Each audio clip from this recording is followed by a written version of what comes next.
Hello dear viewers and teachers, स्वागत है आप सभी का हमारे चैनल में। आज का वीडियो थोड़ा बड़ा होगा, आप शुरू से अंत तक देखिएगा। जो aided junior high school teachers की वैकेंसी 2021 है, उससे संबंधित आपकी जितनी भी चीज़ें हमने टोटली क्लियर कर दी हैं। कोई भी कन्फ्यूजन आपका है वो सारा क्लियर हो जाएगा, इसलिए ये थोड़ा बड़ा होने वाला है, तो अंत तक देखिएगा। जैसा कि आप सभी जानते हैं, फाइनली काफ़ी लंबे समय के बाद, बारी बारी से डिले होने के बाद, परीक्षा नियामक प्राधिकारी उत्तर प्रदेश प्रयागराज द्वारा एडेड जूनियर वैकेंसी का जो जियो है वो फाइनली जारी हो गया था और आज 3 मार्च से एप्लीकेशंस भी भरना स्टार्ट हो गए हैं। तो उसी संबंधी जानते हैं जानकारी क्या क्या है। देखिए, सचिव परीक्षा नियामक प्राधिकारी उत्तर प्रदेश प्रयागराज द्वारा फाइनली जियो जारी कर दिया गया है। इसका नोटिफिकेशन नंबर जो है आप पढ़ सकते हैं ध्यान से, ये दिया गया है। और इस भर्ती को देखिए जूनियर हाई स्कूल प्रधानाध्यापक / सहायक अध्यापक चयन परीक्षा बस 2021 के नाम से जाना जाएगा। आइए जानते हैं कुछ इंपॉर्टेंट डेट्स के बारे में। आवेदन संबंधी महत्वपूर्ण जो तिथियां हैं, पहले ऑनलाइन आवेदन की जो स्टार्टिंग हो गई है वो 3 मार्च से स्टार्ट हो चुके हैं आवेदन, यानी आज से।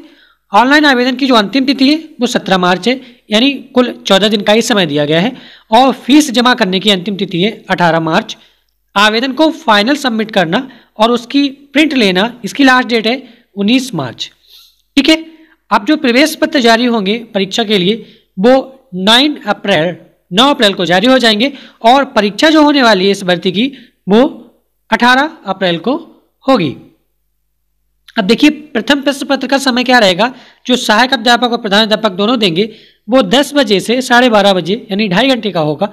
और सेकेंड पेपर जो होगा, जो केवल प्रधानाध्यापक देंगे, वो 2 से 3 बजे तक होगा, यानी केवल 1 घंटे का होगा। आइए अब जानते हैं अर्हताएं क्या होनी चाहिए, मिनिमम एलिजिबिलिटी आपकी क्या होनी चाहिए, कौन कौन अभ्यर्थी इसमें फॉर्म डाल सकते हैं। आइए देख लेते हैं। सहायक अध्यापक पद के हेतु देख लेते हैं पहले। देखिए, प्रारंभिक शिक्षा में 2 वर्षीय डिप्लोमा होना चाहिए, जिस भी नाम से आप जाना जाए। दूसरा, कम से कम 50% अंकों के साथ स्नातक तथा बीएड होना चाहिए। मतलब आप ग्रेजुएशन हो 50% अंकों के साथ और साथ में बीएड भी होना चाहिए। ठीक है। उसके बाद है उत्तर प्रदेश शासन से संबद्धता प्राप्त संस्था से डीएलएड बेसिक टीचर सर्टिफिकेट, जिसे बोलते हैं बीटीसी, वो होना चाहिए। या प्रारंभिक शिक्षा में 4 वर्षीय उपाधि बीएलएड, जो 12th के बाद कोर्स रखा गया, जो अभ्यर्थी बीएलएड 4 वर्ष का कर चुके हैं वो भी इसके लिए एलिजिबल हैं। ठीक है। या 4 वर्षीय बीए, बीएससी या बीएड होना चाहिए, बीएससी एड। ठीक है, ये होना चाहिए। 4 वर्षीय की बात हो रही है, बीएससी 4 वर्षीय होना चाहिए। या कम से कम 50% अंकों के साथ बीए, बीएससी तथा 1 वर्षीय बीएड होना चाहिए। ठीक है।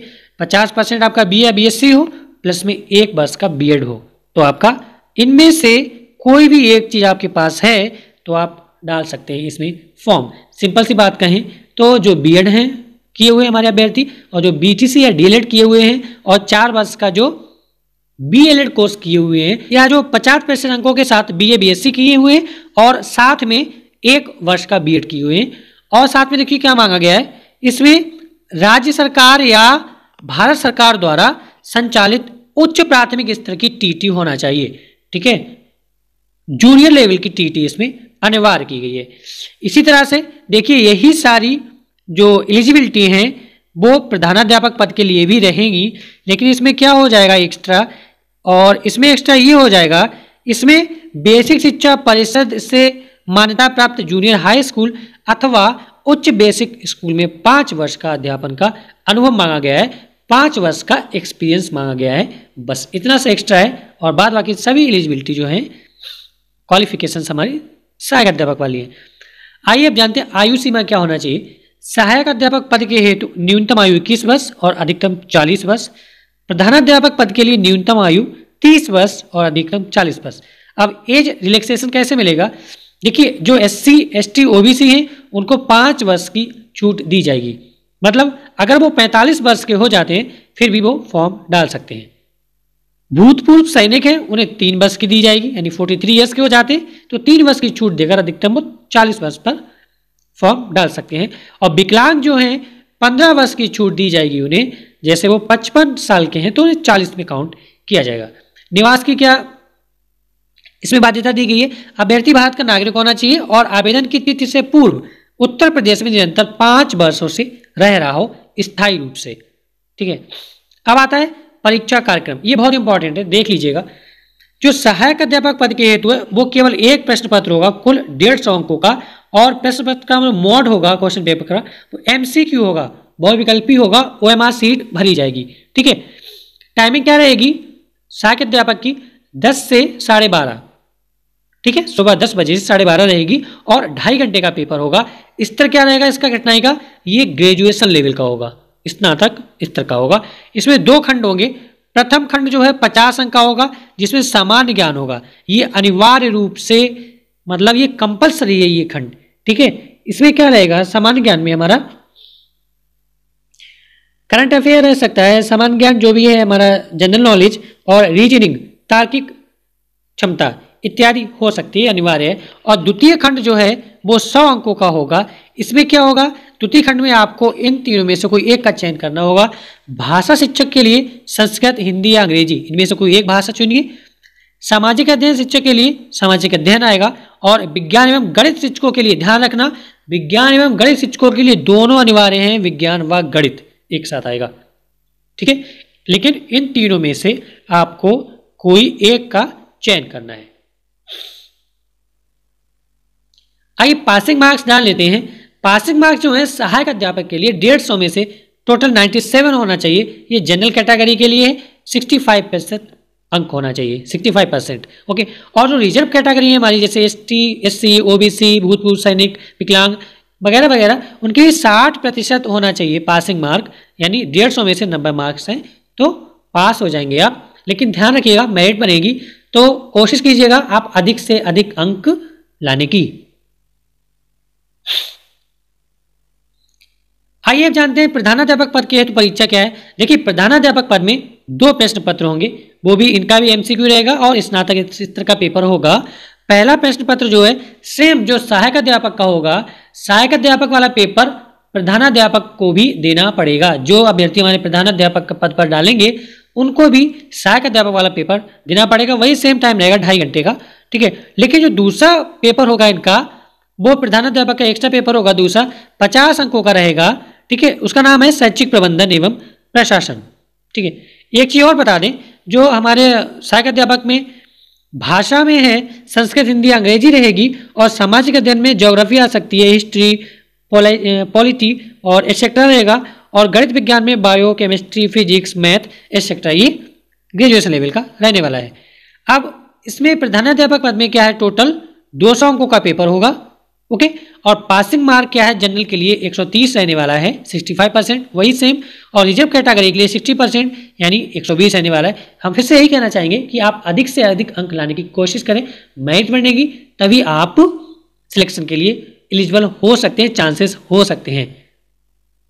आइए आगे जानते हैं इनका नियम क्या रहेगा सिलेक्शन का। ठीक है, अभ्यर्थियों के चयन के हेतु गुणवत्ता का अंक जो है क्या रहने वाला है, आप ध्यान से देखिएगा। आपका हाई स्कूल है, उसमें परीक्षा में अंकों का 10% रहेगा। ठीक है, और इंटरमीडिएट का 10% रहेगा। स्नातक का जो ग्रेजुएशन आपने कर रखी है, BA BSc जो भी आपकी है, उसका भी 10% रहेगा। और प्रशिक्षण अर्हता का मतलब हुआ आपने B.Ed कर रखा है या BTC DLED कर रखा है, BLED कर रखा है, तो उसका भी टोटल मार्किंग का 10% जुड़ेगा।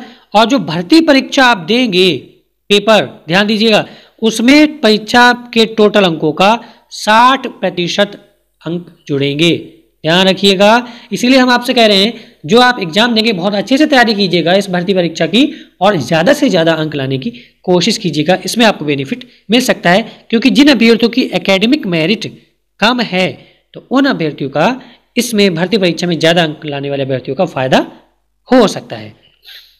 अब बात आती है, आइए जान लेते हैं आवेदन की प्रक्रिया क्या है। देखिए, सभी आवेदन जो है ऑनलाइन तरीके से होंगे, और रजिस्ट्रेशन पहले रजिस्ट्रेशन किया जाएगा, 3 चरणों में होगा। ऑनलाइन पंजीकरण फॉर्म भरा होना चाहिए। कैसे? उसे मोबाइल नंबर और आपका ईमेल मांगा जाएगा जो वैलिड होना चाहिए, मीन्स वर्किंग में होना चाहिए। फिर आपको रजिस्ट्रेशन वेरिफिकेशन करना पड़ेगा। कैसे करेंगे? मोबाइल और ईमेल पर OTP आएगा, उसके द्वारा फिल कर देंगे, वेरिफिकेशन हो जाएगा। और फी पेमेंट क्या है, उसके बाद फी पेमेंट आप देखिए डेबिट कार्ड, क्रेडिट कार्ड या नेट बैंकिंग से कर सकते हैं। आइए अब जान लेते हैं आवेदन शुल्क क्या रहने वाला है। जनरल और ओबीसी के लिए जो है सहायक अध्यापक पद के लिए जो फॉर्म भरा जाएगा उसमें 700 रुपये रहने वाला है, और केवल आप प्रधानाध्यापक के लिए भरेंगे तब भी 900 रहेगा, या प्रधानाध्यापक या सहायक अध्यापक पद हेतु भरेंगे तब भी आपको 900 देना पड़ेगा। कौन? जनरल और ओबीसी कैटेगरी के लिए। अब आती है बात SC ST के लिए, सहायक अध्यापक के लिए 500, प्रधानाध्यापक या दोनों पद के लिए 700 रहेगा, और ये अनुसूचित जनजाति वगैरह हैं विकलांग के लिए सहायक अध्यापक पद के लिए 300 और प्रधानाध्यापक या दोनों पद के लिए 400 रहेगा। एक बात आप ध्यान रखिएगा, अभ्यर्थी एक से ज़्यादा आवेदन ना करें, अपनी प्रविष्टियों को बहुत ध्यानपूर्वक भरें, नहीं तो आवेदन आपका निरस्त कर दिया जाएगा। एक से ज़्यादा आवेदन होने पर सभी आपके आवेदन निरस्त कर दिए जाएंगे, जिसका जिम्मेदार आप स्वयं होंगे, ध्यान रखिएगा। और जो भी आप अपलोड करेंगे स्कैन इमेजेस वो JPG फॉर्म में होना चाहिए इमेज की। और क्या क्या अपलोड होगा? स्व हस्ताक्षरित घोषणा पत्र। कहाँ से मिलेगा? ये आप वहीं से डाउनलोड कर लेंगे, हम अभी बताएंगे, आगे देखिएगा वीडियो। नवीनतम फोटोग्राफ होना चाहिए, 6 महीने से ज़्यादा पुराना ना हो, और हस्ताक्षर व्हाइट पेपर पर आप ब्लैक पेन या ब्लू पेन से करके स्कैन हो जाएंगे। आप देखिए स्व हस्ताक्षर घोषणा पत्र का साइज 50 KB से 150 KB के बीच होना चाहिए। नवीनतम फोटोग्राफ का साइज 10 से 50 KB के बीच होना चाहिए, और जो आपके साइन होंगे सिग्नेचर उनका साइज 50 KB से 20 KB तक होना चाहिए। एक बात और बता दें आपको, आप जो है अपनी प्रविष्टियों में संशोधन जो भाई मिस्टेक हो चुकी हैं वो फोटो अपलोड करने से, जो फोटोज हैं, ठीक है, छवियां हैं, उन्हें अपलोड करने से पहले ही आप संशोधन कर सकते हैं। अगर एक बार आपने इमेजेस अपलोड कर दी उसके बाद आपको संशोधन का कोई मौका नहीं मिलेगा। और एक बात ध्यान रखिएगा, भविष्य में इस आवेदन की प्रक्रिया में आपको इस भर्ती में संशोधन का कोई भी मौका नहीं दिया जाएगा, अब ध्यान रखिएगा। उसके बाद जो रजिस्ट्रेशन स्लिप आप प्रिंट करके रख लेंगे भविष्य में। और अगर लॉगिन करते हैं अपनी रजिस्ट्रेशन पर तो आपके लिए जो रजिस्ट्रेशन नंबर मिलेगा वो और आपका DOB पासवर्ड रहेगा, और बाद में आपको अपना पासवर्ड चेंज करना पड़ेगा। जैसे देखिए ये एग्जाम्पल के तौर पर दिया गया रजिस्ट्रेशन की प्रोसेस, इस तरह से भर लेंगे। ये आप देख सकते हैं, चाहे रोक रोक के वीडियो पॉज करके देख सकते हैं, इस तरह से भरा जाएगा। और उसके बाद देख सकते हैं यहाँ पर ये है, देखिए ऊपर लिखा हुआ है, यहाँ पर आपको मिल जाएगा clicking on downloading declaration form for uploading, ठीक है। इस तरह से देखेंगे सामने आएगा ये पूरा, ठीक है, ये पूरा यहाँ से लेकर यहाँ तक जो नीचे तक है, यहाँ ये पूरा डिक्लेरेशन फॉर्म है।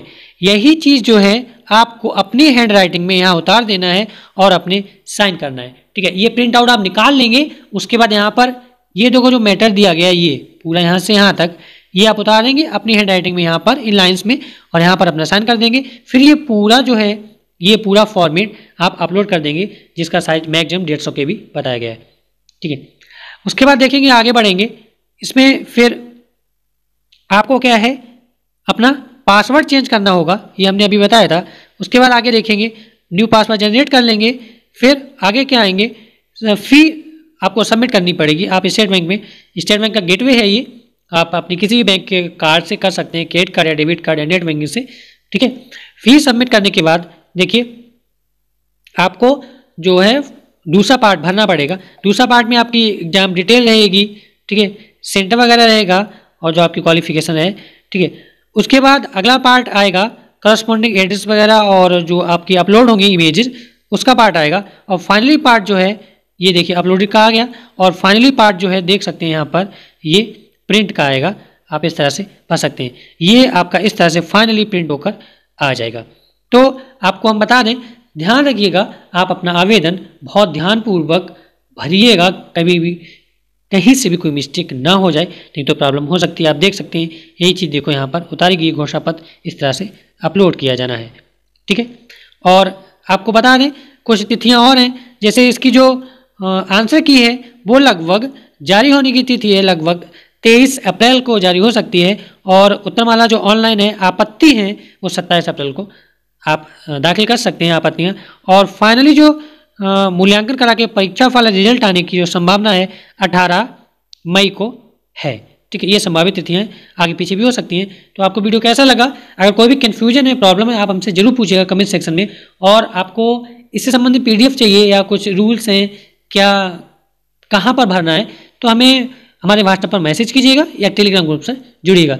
वीडियो देखने के लिए आप सभी का थैंक यू। नए हैं तो चैनल को सब्सक्राइब करना बिल्कुल भी ना भूलिएगा।